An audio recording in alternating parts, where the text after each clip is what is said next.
ग्रंथराज ज्ञानेश्वरी अध्याय क्रमांक 18 काल 217 क्रमांकाच्या ओळीला थांबलेलो होतो। ओळ अशी होती 217च्या अगोदर एक 4-6 पावले मागे जाऊया। ते म्हणतात बघा, मग सत्वे चोखाळे उघडती आत्मबोधाचे डोळे, तेथ मृगांबू सांज वेळे होय जैसे, लोह लागते खेव परिसी धातूची गंधिका काळिमा, जैसी जाती रजतमे तैसी लुटती दोन्ही। बघा, सत्वगुणाचं महात्म्य सांगतात। ते म्हणतात प्युअर सत्वगुण जो आहे तो जर परीस आहे त्या लेवलचा आहे, आणि त्याची जर लोखंडाला संघर्ष झाला, त्याचं काय झालं, संग झाला, तर काय होणार, त्याच्यातला काळेपणा निघून जाणार, त्याचा कमीपणा निघून जाणार। 9 नंबरची ओळ सांगते, मग ज्याप्रमाणे परिसाचा लोखंडाला स्पर्श होता क्षणीच लोखंडाचा गंज कलंक वा काळेपणा ही जातात, त्याप्रमाणे कर्तृत्वाचा अभिमान व कर्मफलाची इच्छा या 2 गोष्टीचा त्याग केल्यावर रजोगुण आणि तमोगुण हे नाही तसे होतात। आणि काय सांगितलं होतं 17व्या अध्यायामध्ये, शेवटी रज आणि तमोगुण संपला पाहिजे। आणि पूर्ण सत्वगुणामध्ये काय सांगितलं, ब्रह्मनामावरील श्रद्धा सांडून कीजे जो धंदा, तो नुसता हे असो नुसता शिनो नुसता। पहा, त्याप्रमाणे दृष्टादृष्टी होय। बघा, हा नुसता सीन दृष्टादृष्टी होय। बघा, त्याप्रमाणे मग तेवढी श्रद्धा, सात्विक श्रद्धा एवढी सोपी नाही। ते म्हणतात, काय म्हणले होते, ओळ क्रमांक 64 फक्त, आणि रजतमे दोन्ही फक्त 64, आणि रजतमे दोन्ही गेल्या विन श्रद्धा सानी, ते ना का लागे अभिधानी ब्रह्माची या। बघा, रजतम गेल्याशिवाय जी श्रद्धा आहे तुमच्याकडं ती अगदी अल्पसी आहे, सानी एकदम छोटीशी, ते न लागे अभिधानी 8, ते न लागे 8 कशी पात्र होईल, नामाकडे अभिधानी म्हणजे नामाकडे ब्रह्माची। बा, किती नंबरचा होता तो, 64 नंबरची ओळ आहे। पहा, 64 नंबरची ओळ काय सांगते, सत्व रजतम या दोन्ही गुणांचा नाश झाल्याशिवाय ती श्रद्धा असते ती अगदीच कमी प्रतीची अल्पज्ञ असते, ती ब्रह्मनामाच्या ठिकाणी लागणाऱ्या श्रद्धेस कशी बरी पात्र होईल। रजतमा विरहित जी श्रद्धा आहे, पूर्ण सत्वगुणातली श्रद्धा जी आहे तीच ब्रह्मज्ञानाच्या ठिकाणी दृढ श्रद्धा राहू शकते। एरवी ब्रह्मज्ञान जरी भेटलं पण रजतम जर गुण आपल्यामध्ये मिक्स आहेत तर ती श्रद्धा तिथं टिकू शकत नाही। ही स्टार्ट आहे, आणि नंतर तिन्ही गुण नाहीत असा माणूस नाही या जगामध्ये, पण तो माणूस आहे ना 3 गुणात नसतो, तो अजून 4थ्या गुणात जातो। सत्व रजतम हे तिन्ही बाद होतात असताना सुद्धा तो देहात आहे का तीच माहीत नाही, त्याला गुणाचा काही संबंध राहिलेला आहे। ते निर्गुण तत्व आहे, त्रिगुण आसार आणि निर्गुण हे सार। आता निर्गुण सार आहे, आणि तेच ज्ञानेश्वर महाराज म्हणतात, माझे गुरुजी आहेत ना, ज्ञानदेव म्हणे निवृत्ती। बघा, आसार 3 गुण आणि 1 गुण सार आहे, तो निर्गुण गुण आहे। आणि ज्ञानेश्वर निवृत्ती दादा कसे टोटल निर्गुण आहेत, आणि दिसतात कसे, गुणात दिसतात। परत ते निराकार पण आहेत, कसे ते निराकार आहेत, मग दिसतात कसे, आकारात। आता आपण निराकार आहोत का आकार आहोत, निराकारात आहोत की आपण आकारात आहोत, दिसायला आकारात आहे पण आपण निराकारात आहेत। बाबांचा शब्द काय, श्रीपाद बाबांचे, आता मी जे शब्द बोलतोय हे साकार आहेत का निराकार आहेत, जे शब्द बाहेर पडतात श्रीपाद बाबांच्या मुखातून किंवा तुमच्या आपल्या मुखातून ते कसे आहेत, निराकार आहे। आणि मग त्याला पैदा करणारा कसा असणार आहे, मग आपण कोण आहोत तसे पाहिले तर, पण आपण दिसतोय साकार। आता ही गावची साधी म्हण, साध्या भोळ्या बाबड्यांची, दिसतं तसं आणि म्हणून हे जग फसतं। मग आता आपण निर्गुण आहोत, गुणात इथे, पण जोपर्यंत त्या स्पॉटला पोहोचत नाही तोपर्यंत सत्वगुणाचा इतका विकास झाला पाहिजे की रज आणि तम दोन्ही बाद झाले पाहिजे, त्यावेळेला ती श्रद्धा तिथपर्यंत जाते। आता इकडे काय सांगितलं होतं, मग सत्वे चोखाळे, मग ती सत्वगुणाची श्रद्धा चोखाळलेली, चोखाळे 12 क्रमांक सांगतात, स्वच्छ सुंदर अशी श्रद्धा उघडती आत्मबोधाचे डोळे। ज्यावेळेला शुद्ध सत्वगुण पूर्ण नामधारकासाठी आहे, नाम घेतलेलं आहे, पण आपल्या श्रद्धा कशा आहेत त्या आपण पाहिल्या पाहिजे। रजतम मिक्स आहेत का टोटल सात्विक आहेत का टोटल निर्गुण आहेत? रजतम लो लेवल आहे, रजतम गुल गेले, शुद्ध सत्वात आहे, ठीक आहे. आणि तो जो आहे ना शुद्ध सत्वाचा, तो एकदम नंबर 1, त्याला कोणताही नंबर सुद्धा लागू पडत नाही, तो येतो तिथं. तिथं पोचायचे, त्याच्यासाठी आतमध्ये जाण्यासाठी एंट्री करताना तो पाहिजे कोणता गुण? शुद्ध सत्व. मग उघडती आत्मबोधाचे डोळे, आत्म्याच्या बोधाचे. आता कोणत्या बोधाचे डोळे आहेत? आपले देह बोधाचे डोळे आहेत. मी देह आहे ते. आणि तेथ मृगांबू सांज वेळे होय जैसा. ज्या वेळेला आत्मडोळा ज्ञानाचे डोळे उघडतात तेव्हा तेथ मृगांबू सांज वेळे होय तैसा. त्यावेळेला हे सगळं जगत तो पाहतो, पण ते मृगजळ दिसतं त्याला. मृगजळामध्ये तहान भागत नाही, पण दिसतं जल. तसं हे जग मृगजळासारखं दिसतंय की नाही आपल्याला सध्या? तुम्ही शिंदे साहेबांसारखे आहेत, हे म्हणतात दिसते. काय साहेब दिसते काय जग आपल्याला मृगजळासारखे? नाही अजून दिसत. नाही दिसत तर काय करायला पाहिजे? मग कस लावला पाहिजे? कस लावला पाहिजे आपण?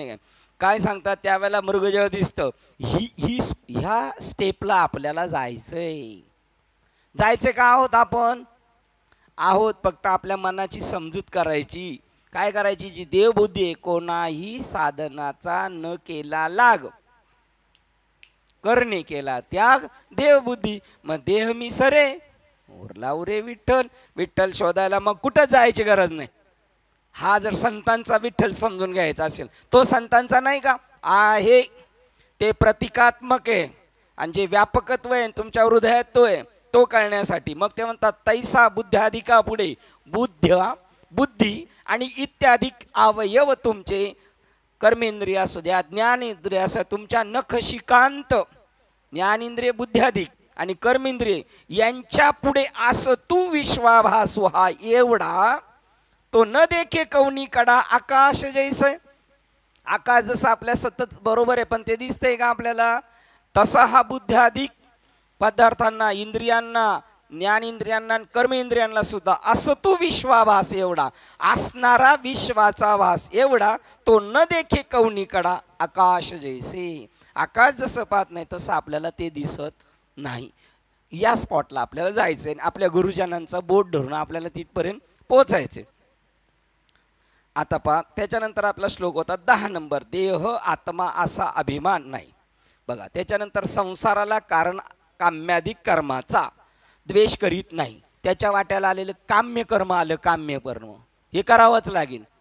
आता उद्याचं जे कर्म आहे ते आपलं काम्य कर्म आहे, जायलाच पाहिजे आपल्याला. आपली कामना आहे काय? त्यांना भेटायला जायचं. मग ते काम्य करत असताना त्याचा द्वेष करायचा नाही. तुम्हाला थकल्यासारखं होणार आहे. प्रवास रात्रीचा होणार, दिवसभर 300-600 किलोमीटर प्रवास एका दिवसात करायचा आहे तुम्हाला 24 तासामध्ये, पण त्याचा द्वेष करायचा नाही. चित्तशुद्धीच्या द्वारा मोक्षाला कारण होणाऱ्या नित्यकर्मामध्ये आसक्त होत नाही. तर तो नाही आम्हाला हे नाही सोडायचं, आता आम्हाला याच्यातच राहायचं, याच्यात नाही राहायचं. ठेविले आनंद ते त्याशीच राहावे. उद्या चलो लढाईला चला, उद्या तिथे गेले लगेच ॲक्शनमध्ये आणि लगेच सांगितलं लढाई कॅन्सल, चला रिटर्न. कोणत्याही प्रकारचं त्याच्या मनाच्या धारणा असं नाही की मला असंच करायचे, असे राहत नाही. ते म्हणले तर तो संगफल त्याचा त्याग करून नित्यकर्माचे अनुष्ठान करतो. नित्यकर्म आपल्या वाट्याला आलेले विहित कर्म करतो. आत्मा अनात्म विवेकाला कारण होणाऱ्या सत्वाने संयुक्त होतो. आत्मा अनात्म विवेकाला कारण होणाऱ्या सत्वाने संयुक्त होतो. आत्मा आणि अनात्मा ही सारासार बुद्धी आपल्याला कळाली पाहिजे. भाजी घ्यायला गेलो कसं कळतंय, व्यवहारात कसं कळतं, तसं आत्मा काय आहे?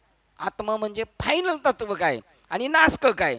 नासक कळाल्यानंतर जेवलं आणि एकच घास खाल्ला आणि कळालं भाजी नासलेली, ठेवील तो? खाईल का तो? नाही. मग ती टाकलीच पाहिजे. तो विचार कळाला पाहिजे. त्यालाच म्हणतात नासकी भाजी आणि चांगली भाजी कळणं, याला आत्मविवेक म्हणतात. तिथल्या दृष्टीने काय ग्रहण करण्याजोगं आहे आणि काही काय त्याज्य करण्यापुरतं. त्याने सत्वाने संयुक्त होतो, त्याने मास्टर होतो. तो आत्मज्ञानरूपी प्रज्ञेने संयुक्त होतो. बघा त्याला मग तो तिकडं संयुक्त झाला सत्वाने, मग आत्मज्ञानरूपी प्रज्ञेने त्याच्या डोक्यात आत्मा सोडून दुसरं काही नसणार. कोण म्हणलं आपुला तो एक देव करून घ्या, आल्या नाहीत त्या म्हणल्या मला तोच अभंग आवडतोय, आपुला तो एक, बस त्याच्या दुसरा देव माझा मी देवाचा, बस हे दृष्टिकोन त्या आत्मज्ञानरूपी प्रज्ञेने संयुक्त होतो. त्यामुळे त्याचे सर्व संशय तुटले जातात. कोणते संशय तुटले जातात? हे ज्ञानेश्वरी व्यवहारातले संशय सांगतात काय? ही कोणते संशय सांगतात? याच्यात एका ठिकाणी सांगितलं मनोनी संशयावनी थोर. मी नवीनच परमार्थात प्रवेश केला होता त्यावेळेला सगळ्या महात्म्यांच्या मुखात ती ओळ असायची बाहेरच्या. आता ते हे म्हणतील बाहेरच्या ना आतले महात्मे कोणते आहेत? मनोनी संशयावनी थोर आणि पाप नाही घोर ही विनाशाची वाघोर प्राणी अशी. त्याला हा पेटंट दृष्टांत होता. मुलगा बाहेरगावी गेला होता आणि 10-12 वर्षांनी रिटर्न आला. वडील गावी गेलेले होते बाहेरगावी. आई होती एकटी घरी. आई होती तर दोघं जण. मग 10-12 वर्षांनी पोरगा आला. वयस्क म्हणजे वयात आलेला मुलगा आहे. आणि मग दोघं आई आणि मुलगा बेडवर गप्पा मारता मारता मारता त्यांना झोप लागली. 1-2 झाले, झोपले आणि पांघरून घेऊन झोपलेले. आणि बाप आला मध्यरात्री आणि तो म्हणतो कोणत्या बाप माणसाबरोबर झोपलेली आणि घेतली लगेच तलवार आणि असा मारणार. तर म्हणले वरती लिहिलेलं होतं आणि म्हणून संशयाने थोर. म्हणजे ते घर किती भाग्यवान झालं, भिंतडावर लिहिलेले म्हणून संशय. म्हणून तो म्हणला जरा चेक तर करूया. म्हणून चादरवरून पाडतो तो. अरे मुलगा आहे आपला, आज केवढा अनर्थ झाला असता. असं संशय सांगायचं यांना. पण मंदाड लोकांना कळत नाही. म्हणून कधी कधी एखाद्या चांगल्या व्यक्तीला असा दृष्टांत हाताशी धरावं लागेल. मग तो जेवढा अनर्थ आहे तसा आत्म्याचा नाश करू शकतो जो आत्मसुख आत्मनाशा जो भी आहे, जो आत्मनाशा भी आहे, त्यांनी माझ्या या सूचनेचं पालन करावं. अध्याय क्रमांक 16 मला वाटतं 22-23 किंवा 22 किंवा 23 नंबरचा श्लोक आहे. जो आत्मनाशाला भीत असेल त्याने मी सांगितलेल्या गोष्टीचं हे करावं. त्याप्रमाणे इथले संशय तुटतात. काय संशय तुटतात? मी देह आहे की मी आत्मा आहे, मी देह आहे की मी आत्मा आहे. आणि प्रत्येक घटना ही चिमटा काढीत असते. कोण आहे तुम्ही? हे रागाडीत बघायला लागले. प्रत्येक गोष्ट आपल्याला चिमटा काढत असते. जाणीव आता तरी आता आल्यावर देवावर आला बरं का, देवावर आला बघा. जया आपण पे पडिये. ज्याचा आपल्या स्वतःवर प्रेम असेल, आत्मनाशा जो भिये त्याने धरावी हे सोय सावध होईजे. त्यांनी सावध होऊन मी सांगतो त्या गोष्टी करायचा. अरे पोटी बांधून या पाषाण समुद्री बाही अंगवन का जियावया जेवण काळकुट्टाचे. काळकुट्टाचं जेवण भूक लागली तरी खाईल काय? आणि जगायचं म्हणून काशेला दगड बांधून नदीत विहिरीत उडी मारेल काय तो? म्हणून मी सांगतो ज्याला आपल्या आत्म्यावर प्रेम असेल त्याने, आणि तो संशय तुटणार. प्रत्येक घटना अनुग्रह आपल्यावर. कोणता काल आपला विषय झाला होता एक गोष्ट की ती घटना घडत नाही तर तिकडे जात नाहीत. प्रभू रामचंद्राची झाली होती का कोणाची झाली होती? काय झाली होती? रोज एवढं आपल्याकडे दुष्काळ नाही होत तर तुकाराम महाराज साक्षात्कारापर्यंत जात नाही. म्हणजे ती घटना तेवढी ती गरजेची होती त्यामुळे तिथपर्यंत गेले. याप्रमाणे संशय तुटतात. काय म्हणून पूर्व अनुरोधाने प्रारब्ध बलाने जी बरी वाईट फले देण्यास सन्मुख झाली असतात ती आकाशाचे स्वरूप जसे ढग उत्पन्न होऊन मावळून जातात. बघा बरी वाईट कर्मे आपण ठरवू शकत नाही. आपला कोणत्याही हातात नाही. उद्याच्या याच्यामध्ये आता समजा एक हिरो आहे, त्याची एंट्री किती वेळ आहे आणि कोणतं काम करायचं आहे हे त्याने ठरवलेलं नाही, डायरेक्टरने. तसं तुमची बरी वाईट कर्मे प्रारब्ध बलाने जी आहेत देण्यास सन्मुख झाली असतात ती आकाशाच्या स्वरूपात जसे ढग उत्पन्न होऊन मावळून जातात तशी याची बुद्धी. गाडगे बाबा म्हणतात जाणार ना, आकाशात ढग आलेले आहेत ना, त्यामुळे सूर्य झाकलाय तसा बोध झाकला जातो असा. पण ते कसं होणार? जाणार. वारा आला म्हणजे ढग जातील. तेवढ्या वेळेपर्यंत आपल्याकडं काय पाहिजे? संयम पाहिजे. कालगतीवर मात करण्याची आपली तशी भूमिका पाहिजे. मग ढग उत्पन्न होऊन मावळून जातात. तशी अर्जुना सात्विक त्यागी मनुष्याच्या दृष्टीने सर्व कर्मे निर्दोष विशुद्ध झालेली असतात. त्याच्या कसवटीला चांगली आणि वाईट अशी कर्मे राहत नाहीत. म्हणून त्यापासून होणाऱ्या सुखदुःखाची उठाठेव करण्याच्या भानगडीत तो पडत नाही. आत्मज्ञान झालेला माणसानं आपली ही जी सगळी पळापळी ही कशासाठी आहे? आत्मज्ञानासाठी. मग आपण सुद्धा आपल्या चेक करत राहायचं, स्वतःला चेक करत राहायचं. अमुक एक शुभ कर्म आहे असे भेदबुद्धीने जाणावे, मग ते आनंदाने करावे. हे चांगलं कर्म आहे, केलंच पाहिजे. व हे अशुभ कर्म आहे, त्याचा द्वेष करावा असे घडेल ना त्याच्याकडून. मग असं आकाशात ढग आले, आकाशाला खबर आहे का? आले पण गेले पण. तसं तुम्ही आकाश स्वरूप झाल्यानंतर सुखदुःखाचे ढग आले आणि गेले तर तुम्हाला कळणार की नाही? नाही ना कळणार. कळत नाहीत ना, मग बरोबर आहे. आणि इथे बघा ना 1:14 आपण काल पण ती पाहिली होती. तेने शुभाशुभ जाणावे, त्याच्या दृष्टीने शुभ आणि अशुभ जाणावं एवढं सुद्धा त्याच्या डोक्यात राहिलेलं नाही. त्याने शुभाशुभ जाणावे, मग ते हर्ष करावे, शुभ करावे, आणि अशुभालागी होवावे द्वेषियाना. शुभ अशुभ जाणणं, हे शुभ हे करायचं, हे अशुभ आहे, नको नको नको त्याच्यापासून बाजूला, असं तो करेल ना तो. त्याच्याशी दृष्टीने काही नाही राहिलं. त्याप्रमाणे जागृत झाल्यावर स्वप्नात पाहिलेल्या बऱ्या वाईट गोष्टी मिथ्या असल्यामुळे त्याचे कोणी सुखदुःख मानित नाही.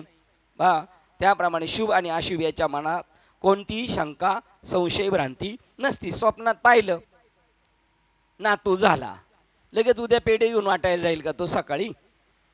आणि म्हातारी मेली, लगेच दुसऱ्या महाराजांना फोन करील काय, दशकिरीची तारीख येता का? कसले ते स्वप्नातले. तसं ह्या जगातल्या सगळ्या घटना कशा आहेत? ज्ञानदेव म्हणे पाहता पाहिली, त्यांनी पाहता पाहिली. स्वप्नीचे चेहरे, स्वप्नात जे पाहिलेलं जागे झाल्यावर निघून जातं.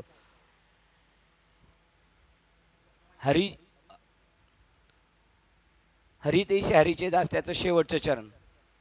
जन्म मृत्यू स्वप्नासारी की, आपत्या नदीसे पारुकी, अखंडित सुखे मुखे वदे वाणी प्रेमामृताची. स्वप्ना माझी देखीजे, तै स्वप्नच साच मानिजे अपैजे. आणि मग चेवून या पाहिजे, तव काहीच नाही. चेवून या पाहिजे म्हणजे काय? शाबास, क्या बात आहे. हा पाठ केलेली आहे ती. बघा, त्याबरोबर यांच्याकडे बरं पाठ केली म्हणले, देव म्हणले यांच्याकडे जावा, यांनी पाठ केलेली आहे का नाही, तिथे घेऊनच जातो. त्याप्रमाणे जगातल्या सगळ्या, म्हणून अर्जुनाच्या त्यागात असा त्याग करायचा आहे. कर्म करायची, पण त्या कर्माची फलासक्ती मी करता आहे हेच नाही धरायचं. अर्जुना, ज्या त्यागात हे कर्म आणि मी त्याचा करता या द्वैत भावाची वार्ता तो जाणत नाही. त्या कर्मामध्ये मी ते कर्म आणि मी करता या द्वैत भावाची तो वार्ता. आता इथे द्वैत काय? देवाचं त्याचं, माणसाचं. कर्म आणि कर्त्याचं सुद्धा द्वैत शिल्लक राहिले नाही. म्हणून कर्म आणि धर्म त्यांचा झाला नारायण. त्याला सात्विक त्याग असे म्हणतात. अशा प्रकार हे शिकवायचे बाबा लोकांनी, हे शिकवायचे बाबा लोकांनी, ही त्यांची ड्युटी. हा त्यांचा धर्म आहे आणि तो धर्म त्यांचा जागावो, धर्म जागो. आणि ते आपल्या बाबांनी आपल्यासाठी केले. खारीचा वाटा याने आपल्याला चान्स मिळालाय तर करायचं. आज आपण ठरवलं आपण करू आणि उद्याच आपली रात्री, आज रात्रीच आपली तिकीट फाटली, संपला विषय. त्यामुळे जोवरी सकळ सिद्ध आहे तोपर्यंत ते जसं करायचं, तोपर्यंत शेवटच्या श्वासापर्यंत हे करण्याचा प्रयत्न. आणि हे करताना आपली भूमिका दृढ होते. पार्था, अशा प्रकारे कर्मे त्यागली असतात ती कर्मे खरी पूर्णपणे टाकली जातात असं जर केलं तर. पण जर या व्यतिरिक्त अन्य प्रकारे कर्मे टाकली असता ती उलटी अधिकच बाधतात. इथपर्यंत काल आपण आलो होतो. पुढे पाहूया. श्लोक क्रमांक 11 पाहतोय, ग्रंथराज ज्ञानेश्वरी, अध्याय क्रमांक 217 पर्यंत काल आलो होतो. आता त्याच्या पुढे पाहू. श्लोक क्रमांक 11 वाचतोय.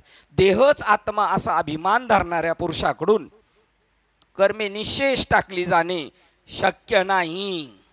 किती निर्विवाद वाक्य आहे त्यांचं. याच्या पुढे नाहीच.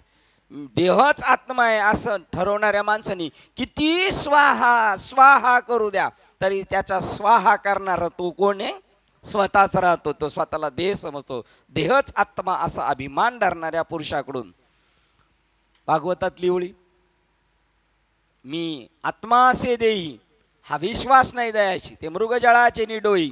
नावे सगट बुडोबुडी गेले, मी देह आहे असा म्हणणारा माणूस जरी बोटीत बसला आणि तरायला गेला तरी मृगजळाच्या नदीत बुडून मरून जाईल. म्हणजे बोट बी आहे त्याच्याकडं, पण तरी मरणार तो, आणि मरणार खऱ्या नदीत नाही.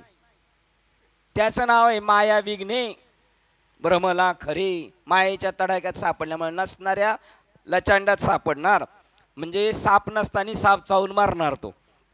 देहच आत्मा असा अभिमान धरणाऱ्या पुरुषाकडून कर्मे निशेष टाकली जाणे शक्य नाही, पण जो कर्म फलाचा त्याग करणारा तो त्यागी असे म्हटले जाते. आणि अर्जुना, जे प्रत्यक्ष देहाची मूर्ती धारण करून कर्म करण्याचा कंटाळा करतात ते मूर्ख अडाणी होत.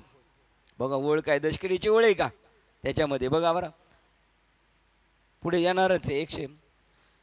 आणि हागासव्यासाची मूर्तीला होण देहाची खंती करती कर्माची ते गावंडे म्हणजे अडाणी लोक.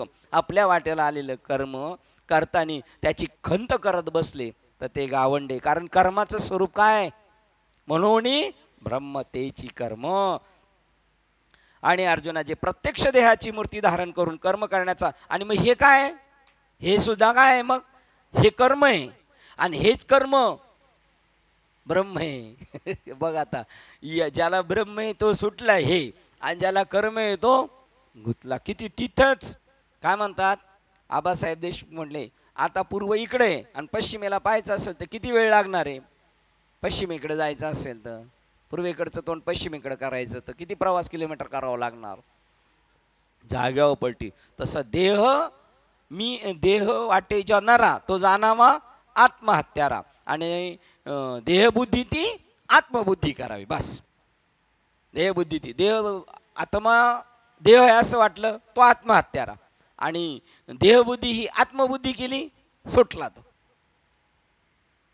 मातीचा कंटाळा करून घट काय करील, आपल्या वाट्याला आलं कर्म ते जर करायचं सोडून काय करील तो. घटाने जर ठरवलं मला मातीचा कंटाळा आला तर मग काय होईल, घट किती तयार होतील. घट मातीशिवाय असूच शकत नाही. आणि वस्त्र तंतूच्या संबंधाचा त्याग कसा करील. वस्त्र जर म्हणलं आम्हाला तंतू नकोय तर तुझ्या बापाने वस्त्र केलेत का, मग नाही, वस्त्र होणारच नाही. तंतू पैपटत्व तंतू जैसे ते तंतुशीच बनले आहे, ऐसे खोली डोळा पाहे तै ऐक्य. तसेच अग्नीच्या अंगी अग्नित्व असून तो अग्नी उष्णतेला कसा बरे कंटाळेल का. आणि असंच एक वाक्य, हिंग आपल्या अवगुणाला दुर्वासाला कसा कंटाळेल, आणि कंटाळून काय करील तो, त्याचं तसं स्वरूपच आहे त्याचं. किंवा दिवा आपल्या प्रभेचा द्वेष करील काय, प्रश्न आलाच पुढं. हिंग जरी आपल्या उग्र घाणीला त्रासला कंटाळला असला तरी तो चांगला सुवासिकपणा कोठून आणील. किंवा पाणी पातळपणाला टाकून कसे व कोठे राहील. त्याप्रमाणे शरीराच्या अवस्थेत जोपर्यंत मनुष्य व्यवहार करीत आहे तोपर्यंत कर्म त्यागाचे आग्रहात्मक वेळ तरी काय उपयोगाचे. आम्ही कर्म टाकू तर दुसरं काहीतरी घेऊन बसशील तू, एवढं सोडशील. म्हणजे काय होणार, दांडक्याचा मार कशावर जाणार, बुक्क्यांवर जाणार. बस ज्ञानेश्वर महाराज म्हणतात बस याच्या पलीकडे काय होणार नाही, पण फटके पडणार. त्याप्रमाणे शरीराच्या अवस्थेत जोपर्यंत मनुष्य व्यवहार करीत आहे तोपर्यंत कर्म त्यागाचे आग्रहात्मक वेळ तरी काय उपयोगाचे. माऊलींनी बी ताटी बंद केली होती, मी नाही निघणार बाहेर. मुक्ताबाई म्हणल्या या आम्हाला मागं ज्ञान सांगितले ना, आम्ही तुम्हाला परत फॉरवर्ड करतो, उलटं पाठवतो. काहींनी ज्यांनी आपल्याला पाठवलेलं असतं ना एखादी क्लिप, तीच त्याच्याकडे नसती तो म्हणतो मला पाठवता का बरं तुम्ही. त्याच्याशी माऊली म्हटले मला पाठवता का मुक्ताबाई. भगवान त्यावेळेला ज्ञानेश्वर नाही असं म्हटले, मला कशाला शिकवता. पूजाला फटका मारायला गेलो, उलट बोलतीस. ते म्हणले ज्ञानेश्वर महाराज मुक्ताबाईला बोलले होते का तसे. म्हणलं मग बराबर. थोडी जाणीव राहिली पाहिजे. आपण ज्या क्षेत्रात आहे त्याच्या आपल्याला जाणीव राहिली पाहिजे. आपण आपल्या कपाळास लावलेले गंध वाकडे लागले असेल तर ते वरच्यावर पुसता येईल. पण कपाळच वाकडे असले तर आपण आपल्या कपाळास लावलेले गंध वाकडे लागले असेल तर वरच्यावर पुसता येते, पण मूळचे कपाळच जर वाकडे असेल तर ते काढून आदला बदल करून दुसरे नीट बसवता येईल की येईल काय? म्हणजे काय, जी वाट्याला आलेली कर्मे ती करावंच लागेल. त्याचंच नाव आहे स्वधर्म. बघा दुसरी एक ओळ आहे की आपला स्वधर्म जरी कसाही असला तरी तो केलाच पाहिजे. आपल्या वाट्याला आलेलं कर्म, अरुणबाबाची ओळ पाठी, तो नित्यचे नाही. हां हां आपलाच स्वधर्मच आपला आचरायचा, जरी दुसऱ्याचा बरा वाटला तरी तो नाही, तो आपलाच करायचा. अजून तशीच एक ओळ आहे अरुणबाबाची ओळ पाठी, ही स्वधर्माबद्दलच आहे, त्याच्याच आजूबाजूला आहे. हां तसंच सांगितलं, तामातुमावर्ण विशेष सांगितलेले आहे जे कर्म. बघा त्याप्रमाणे ज्या वेदविहित कर्माचा आपण स्वतः आदर स्वीकार केलेला असतो, म्हणून त्याचा त्याग करावायचा म्हटले व टाकले तर टाकता येईल, पण त्यायोगी काही खरा कर्म त्याग होणार नाही. वेदविधीने सांगितलेली कर्म आदराने स्वीकार केलेला आपण, आणि जर आपण टाकायचं म्हणलं तर टाकू, पण तशी टाकली तर ती टाकली नाही होणार. म्हणून भोगून सांडिले कलेवर, भोगून टाकली, आणि जी भोगलेली ती खरी होती काय, तर भवभ्रमाचा व्यापार होता. असेल व्यापार पण भ्रमातला व्यापार होता. तुम्हाला माहिती आहे का, आपण लहानपणी उन्हाळ्याच्या सुट्टीत व्यापार खेळायचो. तो नवा व्यापार, तोच हा नवा व्यापार आहे आपला. 84 लक्षवणीतल्या वेळेला दरवेळेला नवीन मॉडेल आणि नवीन व्यापार. हा अगा स्वधर्म हा आपला कठीण जरी का कठीण झाला तरी हाची अनुष्ठाला भला देख. कठीण आहे पण त्याच्याशिवाय पर्याय नाही. एरू आचारू जो परावा तो देखता किर बरवा, परी आचरोनी आचरावा. आपुलीच दुसऱ्याचा सोपा आहे पण ते नाही करायचं. याच्यावर काही मोठ्याचं स्टेटमेंट आहे, आपला हिंदू धर्मात बरा आहे, दुसरा नाही करायचा.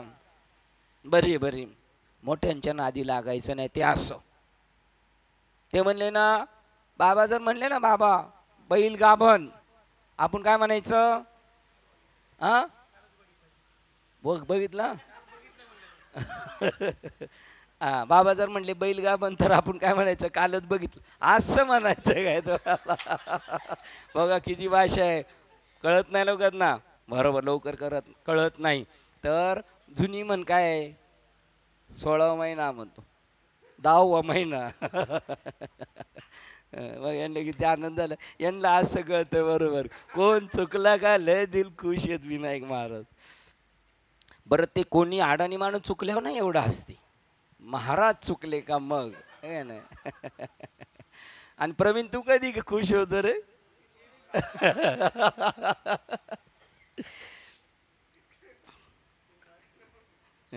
त्याप्रमाणे वेदविहित कर्माचा आपण स्वतः आदर स्वीकार केलेला असतो, म्हणून त्याचा त्याग करायचा म्हटले तर टाकले तर टाकता येईल, पण त्यायोगे खरा काही कर्म त्याग होणार नाही. शरीर रूपाने हे कर्म अवतरले असल्यामुळे ते कर्म कसे टाकता येईल? हे जे आले ना, वाट्याला आले ना, जे वाट्याला आले ते आपल्या पाट्यावर पुजलेले, त्यामुळे ते भोगूनच सारावं लागणार.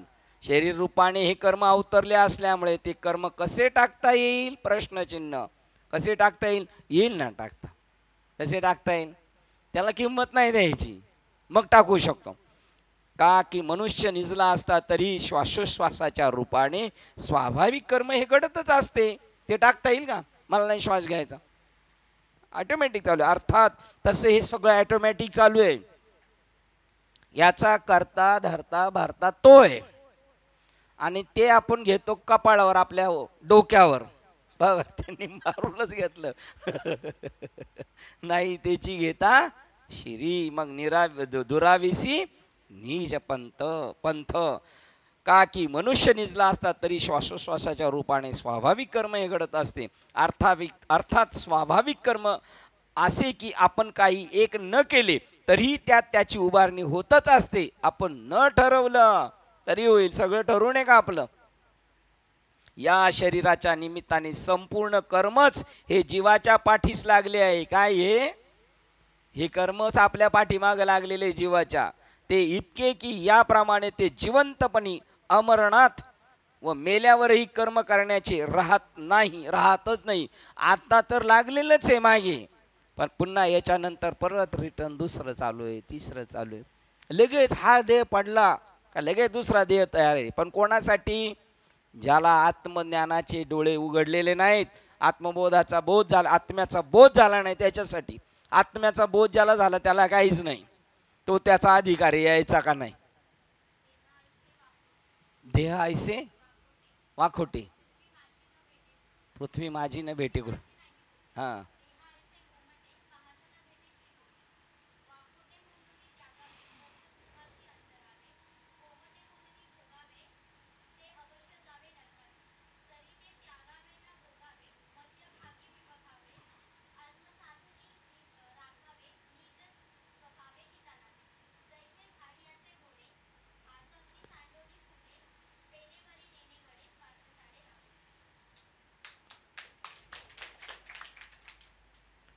आता मी इथं बसलोय, पण असं मी म्हणायचं एखादा मुलगा हुशार भेटला का मग मी म्हणायचं आमचं तुम्हाला घ्या. वैष्णव वाजवायचं ना पखवात, तर मग मी म्हणायचो वैष्णव आम्हाला द्या माऊली. तर ते म्हणले आजीला विचारा, आता आजी देईल काय वैष्णव. तसं पूजाला ठेवा तुमच्याकडं ना, आम्ही जातो हिला घेऊन. काय कर्म असेल बघा बरं. एवढ्या वयात आपल्याला तर काय गंध नव्हता का, होत ना. मला होता थोडासा. हरिपाठात नाचायचो आम्ही तिकडं गावाला. तेवढं गावाला बरं होतं पूर्वी. इथं कोण हरिपाठात पोरं कुठं नाचायला जातं. हरिपाठ आता कधी कधी पुरुष सुद्धा करते नाही मुंबईमध्ये. हरिपाठ महिला मंडळ बस, तो दुपारच्या टायमात.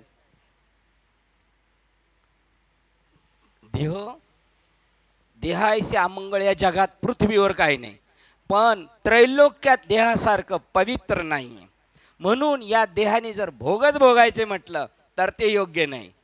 पण यांनी ना देह भोगायचा भोगायचे बी नाहीत आणि त्यागायचे पण नाही. यांनी फक्त परमार्थच करायचा. ही तिसऱ्या ओळीचा काय अर्थ होता? तिसरी ओळ काय होती? हा, आत्मसा. हा, भोगायचं नाही, त्यागायचं नाही, मध्यभागी साधावे, आत्मबोधासाठी हे शरीर खर्च करावे. आपलं तसंच चालू आहे. आपण त्या रूटला आहेत, इथं आहोत आपण. आपलं तसंच चाललेलं आहे. किती नंबर? 200. या शरीराच्या निमित्ताने संपूर्ण कर्मच हे जीवाच्या पाठीस लागले आहे. ते इतके की याप्रमाणे ते जिवंतपणे अमरनाथ व मेल्यावरही कर्म करण्याचे राहतच नाही. मेल्यावर सुद्धा माणसं कर्म करायला येणार. त्याच्यासाठी ती 84 लक्ष योनीची टाकसाळ आहे. ती बी टाकसाळ सारखं राडगाडग्याप्रमाणे चालू आहे. मेला का जन्माला आला, जन्माला आला का मेला. फक्त माणसाच्याच याला फक्त एकदा येतो. बाकी कुत्री मांजरी तिकडं राहू एक कोटी कोटी फेरा, पण माणसाच्या योनीत नाही, इतर योनीमध्ये तिकडे. तर हे बघ, आता या कर्माचा त्या कर्माचा एकच प्रकार आहे. तो हा असा की विहित कर्म करीत असता फलेच्छाच्या ताब्यात आहारी जाऊ नये. फळाच्या आहारी जाऊ नये. कर्म करायचं पण त्याच्या ताब्यात नाही यायचं. फळ मिळालं काय, नाही मिळालं काय, ठीक आहे. आता हे कोण करू शकतो? या स्टेपला आलाय तो, त्याच्याकडं मुमुक्षत्व निर्माण झालंय तो, नाही तर तो मध्येच टाकून देणार. काय मागे सांगितलं, तो तामसी त्यागी, कंटाळा येतो म्हणून टाकतो, करायचंच नाही म्हणतो. रजोगुणी तो पण तसंच टाकून टाकतो. पण सत्वगुणी माणसं फलाची अपेक्षा नाही करता. बरोबर अशी आहेत माणसं, त्यांच्या जीवावर हे सगळे चाललेत नाटकं आपली. ती आहेत अशी, पण ते चित्रपटात नाही. आणि मूर्ख, अडाणी, अनपड, त्यांना या क्षेत्राचा गंध नाही. ते मात्र दृष्टीच्या पटलावर आहेत सगळ्यांच्या. कर्माचे फल ईश्वरास अर्पण केले म्हणजे त्याच्या प्रसादाने ब्रह्मैक्य ज्ञान प्रगट होते. मग दोरीचे यथार्थ ज्ञान प्राप्त झाल्यावर तद्वारा जशी सर्पाची शंका भ्रांती नाहीशी होते. बघा बरं, आता किती मोठ्या सिद्धांतावर आणून ठेवलंय बरं का. पहिले काय सांगितलंय? स्टार्ट बघा, कर्माचे फल ईश्वरास अर्पण केले, मग ते म्हणजे त्याच्या प्रसादाने ब्रह्म ऐक्य ज्ञान होते. ते मी नाही हे ईश्वराला अर्पण. मग ईश्वराचं स्वरूप कळलं जातं जेव्हा कर्मे